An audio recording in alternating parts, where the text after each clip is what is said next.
Do you have something in your life that you are resisting? Maybe it's a tough decision.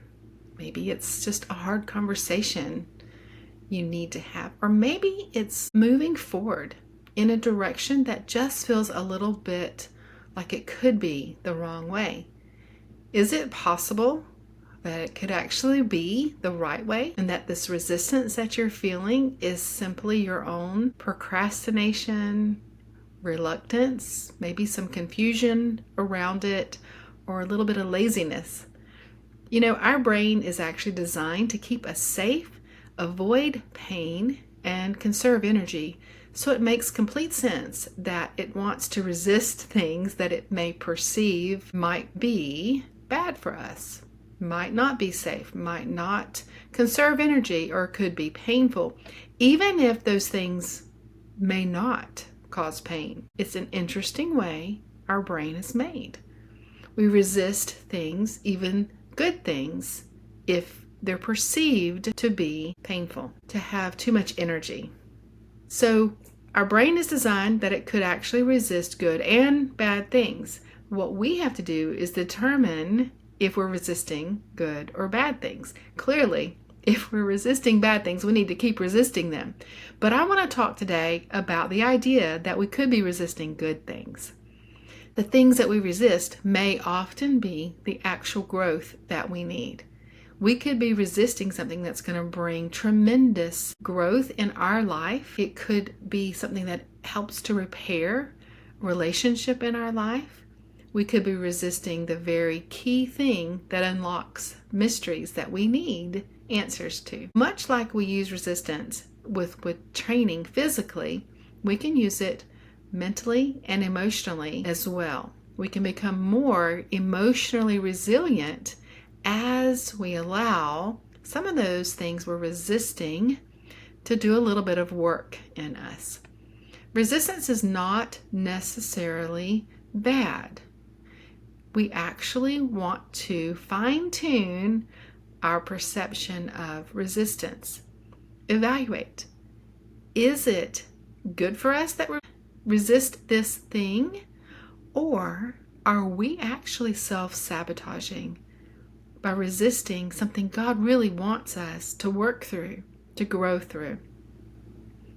You know, as I said, athletes use resistance to grow stronger. We can apply that same thing to our mental health, and it's a great perspective. Things that come to my mind that use resistance for our good would be things that are like sandpaper. If you take sandpaper and you rub a little corner off, a little rough spot off, it becomes smoother. It becomes a polished cornerstone. It becomes a little bit better. Another thing is when iron sharpens iron. This is referred to in Scripture when we have relationships where we can be that for each other. We can hold each other accountable.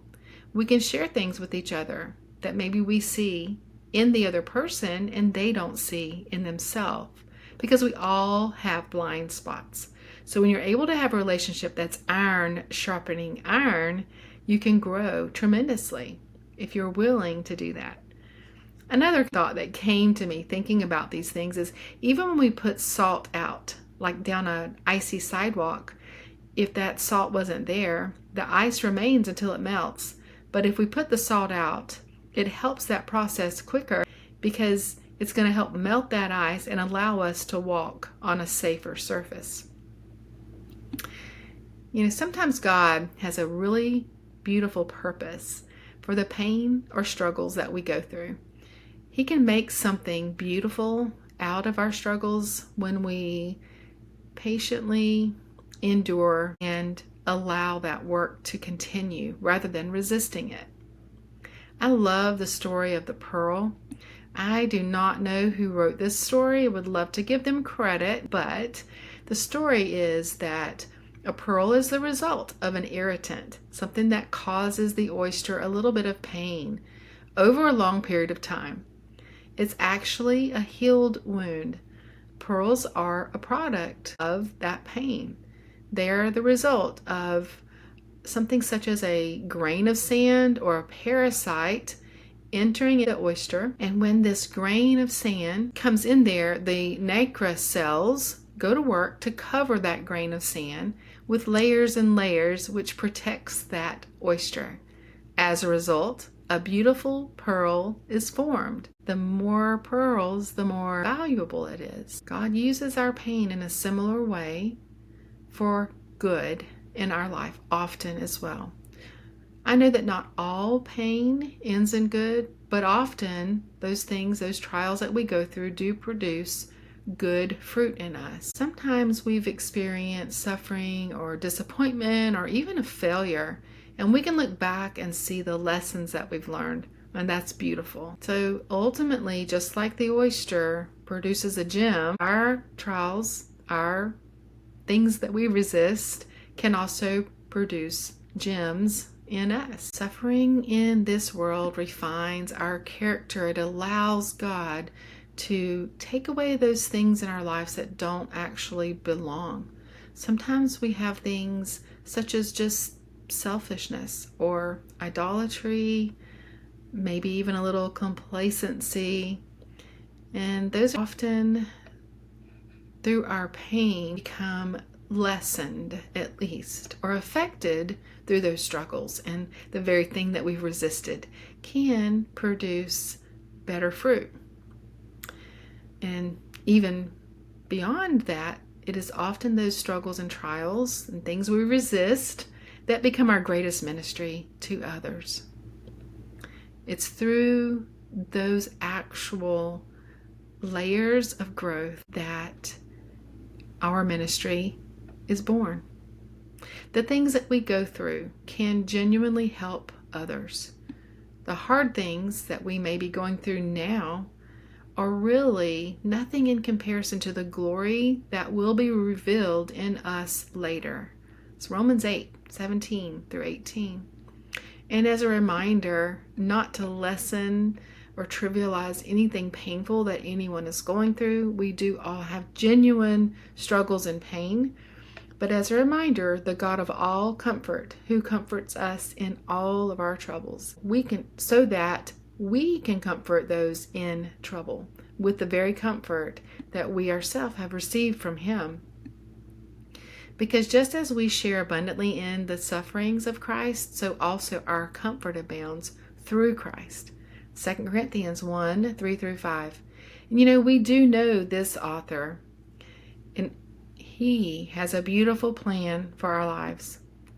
So what do you think we should do when we actually feel resistance kind of rising up within us? What I try to do is to sit with it, recognize it and sit with it. And then I have to decide for myself if whatever I'm feeling resistance to is good for me or bad for me. For example, if I had the urge to go eat a bag of potato chips and I'm resisting that, then I know I need to keep resisting that, clearly.